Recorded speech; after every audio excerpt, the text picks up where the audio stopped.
लगबग चालू झाली त्यावेळेस माझ्या मनामध्ये निश्चित रूपानं पहिला विचार आला की ही निवडणूक आपण सामोरं जात असताना कशा पद्धतीने गेलं पाहिजे. परंतु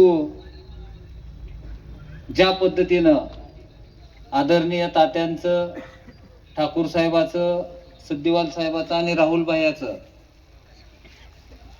अगोदरच बोलणं झालेलं होतं की येणाऱ्या नगरपालिकेला जी चूक आपल्याकडून 2016 साली झालेली आहे ती चूक आपण भविष्यात करता कामा नये आणि जो काही आपल्याला एक हा 9 वर्षाचा वनवास भोगावा लागलाय तो 14 वर्षाचा होता कामा नये. त्याच्यामुळं आपण सर्वप्रथम सगळ्यांनी एकत्र येणं ही या परंडा शहराची गरज आहे.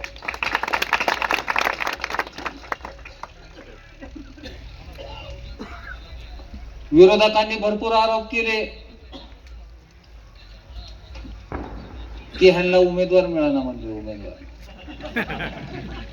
एवढं उभा केलं त्यांनी. आणि ज्या वेळेस आपले उमेदवार सर्व जाहीर झाले त्यावेळेस निश्चित रूपाने त्यांच्या पायाखालची वाळू सरकलेली असणार आहे. कारण की निश्चित रूपानं आज या प्रभागातील माझ्या बहिणीवरती ऍडव्होकेट नुरुद्दीन चौधरी साहेबांची मुलगी आहे, तरुण आहे, सुशिक्षित आहे. मला निश्चित रूपाने या ठिकाणी तिचा गर्व वाटतो की माझी बहीण ही तुमच्या विरोधात एका पुरुषाच्या विरोधात ठामपणे लढायला तयार आहे. आणि या ठिकाणचा दुसरा उमेदवार ही तर असा काढला साहेब,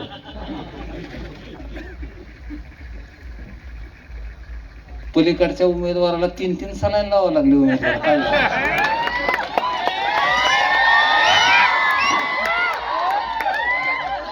पोरगा निश्चित रूपाने गरीब आहे, टेलरचं काम करतोय, परंतु इमानदार आहे, इमानदार. एका तरुण पोराला संधी दिली आणि निश्चित रूपानं ह्या गल्लीचं सुद्धा वातावरण या ठिकाणी मला बदलताना दिसतंय की सोमवार गल्ली ज्या पद्धतीनं पूर्वीपासून शिवसेनेचा असेल, तात्यांचा असेल, हा तात्यांना मानणारा मुकुंद मालकाचा पकड असलेला हा बाले किल्ला म्हणून संबोधला जायचा. आणि त्याच ठिकाणी आमच्या सोबत मुकुंद मालक असल्यामुळे सुद्धा या ठिकाणी विरोधकाला कुठं घुसायला सुद्धा स्थान राहिलेले नाही. अशी परिस्थिती आजच्या परंडा शहराची आहे मित्रांनो. 150 कोटीचा विकास केला म्हणून सांगितलं जातं, परंतु आज या मतदारसंघात कधीही नसणारे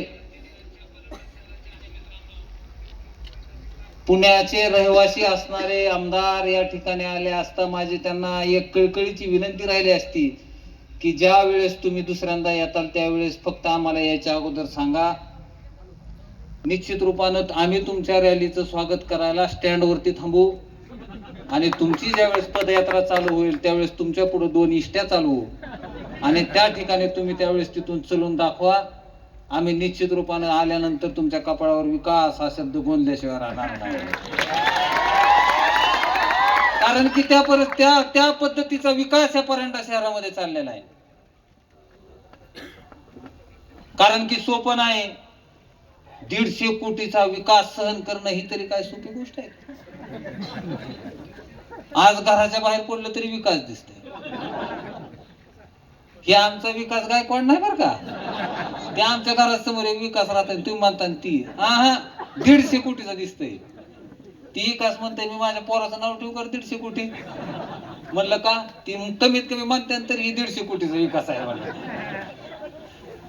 अशी परिस्थिती या शहरामध्ये असताना कुठंतरी या शहरामध्ये भीतीचं,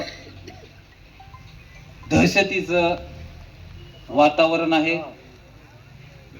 परंतु अशा वातावरणामध्ये सुद्धा मला सर्व पत्रकार बांधवांना एक विनंती करायची की या ठिकाणी जी ही जनता गोळा झालेली आहे ती दाखवा, आणि दाखवा तुम्ही की ही किती मोठी जनता तुमच्या दहशतीचा सामना करण्यासाठी आज रस्त्यावरती उतरलेली आहे.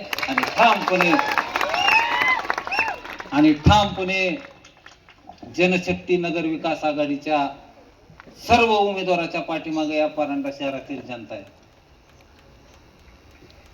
आज अशी परिस्थिती आहे मित्रांनो की कुणाला जर भेटायला फोन केला तर ती घाबरते. काय असेल ती फोनवरच बोला म्हणते, येऊ नको इकडे. अरे म्हणलं भेटायला काय अडचण आहे? नका म्हणला तुझ्या मागे 2 माणसं ठेवली. आला का म्हणलं अडचण काय आहे? आई शपथ तुला मतदान करतो पण भेटू नको म्हणते. म्हणजे इतकी भीती ही नसावी. कारण की 2016च्या पूर्वी मी 2011चं देखील इलेक्शन बघितलेलं आहे. त्या ठिकाणी तर त्यावेळेस असं वातावरण नव्हतं. 2016ला सुद्धा असं काही वातावरण नव्हतं. ठीक आहे, राजकारण असायचं ते तेवढ्या वेळेपुरतं मर्यादित असायचं. त्याच्यानंतर आपण एकमेकाबरोबर व्यवस्थित आपले संबंध चालायचे. परंतु आज अशी परिस्थिती या शहरामध्ये निर्माण झालेली आहे की कुणी कुणाच्या मातेला सुद्धा थोड्या दिवसांनी जाणार नाही.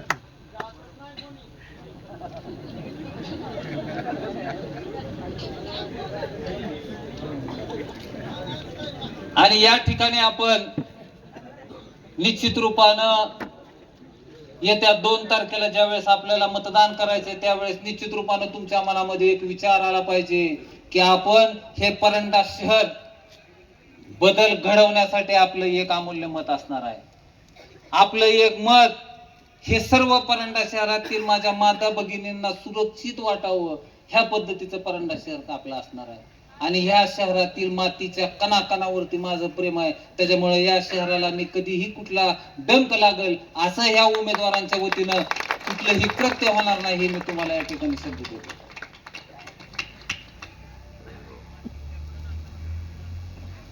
कालची सभा एक झाली डोळे सरकार, आमचे थोरले चुलते अण्णा म्हणले की चक्रव्यूहात अडकवलं, म्हणले ह्याला चक्रव्यूहात. परंतु अण्णा या ठिकाणी मला निश्चित रूपानं तुमच्यावरती बोलण्याचा अधिकार नाहीये. मी तुमच्या अंगा खांद्यावरती खेळलोय, हा विषय तुमच्या अंगा खांद्यावरती खेळलेला आहे. आज माझ्या मनात ज्या वेळेस त्याची उमेदवारी द्यायचा विचार चालू होता त्यावेळेस निश्चित रूपानं माझ्या मनामध्ये एक विचार होता की अण्णा तुम्ही विचार करताल की ह्या लेकरांना आई नाही, ह्या लेकरांचा आज बाप नाही, मी ह्या लेकराचा आई बाप बनल आणि ह्यांच्या पाठीमागे खंबीर उभं राहील. ही अपेक्षा मला तुमच्याकडनं होती अण्णा. परंतु तुम्ही असाल, तुमचे बंधू असतील, यांच्याकडून त्याच्या पुरेपूर विरोधात कृत्य होताना दिसतंय, याचं मला दुःख होतं. परंतु ठीक आहे, अडचण नाही, ही नगरपालिका आहे आणि येत्या 8-15 दिवसानंतरच जिल्हा परिषद आहे. आणि मला तुमच्यावरती काय बोलायचं नाही अण्णा. आज प्रत्येक खेडेगावातल्या माणसाची तुमच्याबद्दलची भावना काय होती ही गोष्ट तुम्ही जाणून घ्या आणि त्या पद्धतीचे निरोप सुद्धा तुमच्याबद्दल पोहोचत असतील. त्या पद्धतीने तुम्ही विचार करायला पाहिजे होता अण्णा. परंतु अण्णा मी निश्चित रूपानं तुम्हाला एक गोष्ट सांगू इच्छितो की तुम्ही जरी म्हणले की मी चक्रव्यूहात अडकलेला आहे, परंतु अण्णा ह्या चक्रव्यूहाला भेदणारा हा अभिमन्यू 3 तारखेला तुम्हाला दिसेल. त्यावेळेस नक्कीच तुम्हाला 3 तारखेचा निकाल ऐकल्यानंतर तुम्हीच म्हणाल की आईला माझ्या दोस्ताचं पोरग मी जसं समजत होतो तसं नाही, जरा पुढचंच दिसतंय. परंतु ठीक आहे, आमच्यावरती टीका करण्यात आली की ठाकूर साहेब एकमत मागतात. मी बी एकमत मागतोय, सद्दिवाल साहेब सुद्धा एकमत मागतात. म्हणजे बरं, एक मत मागून आम्हाला आमच्या लंगड्या पाय करून उपयोग आहे का? आम्ही तिघ जणच नाही, आमचा कुठलाही उमेदवार तुम्हाला एक मत मागताना कधी दिसणार नाही. परंतु त्यांनी कदाचित त्यांच्याकडची परिस्थिती सांगितलेली असेल आणि त्यांनी तपासावं, एकांतात घेऊन प्रत्येक आपल्या उमेदवाराला विचारावं की तू किती मत मागतोय. आज शहरातली परिस्थिती अशी झाली की त्यांचे उमेदवार ज्या वेळेस घरात जातात आणि मत मागतात त्यावेळेस साहेब त्यांना सांगितलं जातं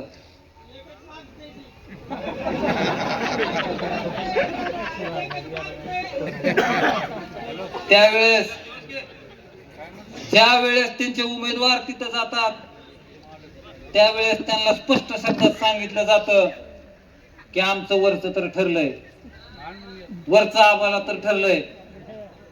ती म्हणते माझं एक तर नाही. ही कदाचित तुमच्याकडची परिस्थिती तुम्ही आमच्यावर ढकलायचा प्रयत्न करताय आणि त्या पद्धतीचे व्हिडिओ सुद्धा त्यांच्याकडे पोस्ट झाले. त्याच्यामुळे तर ते आम्हाला म्हणायला लागले की आम्ही एक बनवा. परंतु निश्चित रूपानं कधीच आमच्याकडून अशा पद्धतीची गद्दारी होणार नाही. गोरगरिबाच्या लेकराला आम्ही दावणीला बांधणार नाही. आम्ही लढतोय ते सर्वसामान्यांसाठी लढतोय आणि मिळून लढतोय. आणि निश्चित रूपानं ते येणाऱ्या 3 तारखेला तुम्हाला दिसेल की आम्ही जे लढलो ते एक मतानं एक विचारानं लढलेलो आहे. आणि या ठिकाणी मला विश्वास आहे की ह्या परंडा शहरातील जनता निश्चित रूपानं तात्यांनी त्यांच्या प्रती केलेल्या कामाची परतफेड केल्याशिवाय राहणार नाही आणि तात्यांच्या पश्चाताप त्यांच्या मुलाला त्यांचा आशीर्वाद दिल्याशिवाय राहणार नाही. या गोष्टीचा मला ठाम विश्वास आहे. त्या पद्धतीचं कृत्य आपणा सर्व तरुण मंडळी असेल, माझ्या माता माऊली असेल, माझी वडीलधारी ज्येष्ठ मंडळी असेल, त्यांच्याकडून असं गोष्ट घडावी आणि आपल्या नगराध्यक्ष पदाचे उमेदवार विश्वजित ज्ञानेश्वर पाटील ज्यांचं चिन्ह छत्री आणि त्याचबरोबर सर्व त्या आपल्या पॅनल मधील चिन्ह तुम्ही माणूस बघू नका, फक्त 3 छत्र्या बघा की एकाच मशीनवरती 3 छत्र्या येणार आहेत, 3 मशीन नसणार आहेत, तर एकच मशीन असणार आहे. त्यामुळं उमेदवार कोण आहे हे बघू नका, तुम्ही छत्री बघा. छत्री समोरील बटन दाबून 2 तारखेला तुम्ही भरघोस असं मतदान कराल आणि 3 तारखेला आपण निश्चित रूपानं विजयाचा गुलाल उधळू आणि ज्ञानेश्वर तात्यांना खरी श्रद्धांजली अर्पण करू असं मला वाटतं. ह्या गोष्टीचा मला विश्वास आहे. एवढं बोलतो आणि थांबतो. जय हिंद, जय महाराष्ट्र.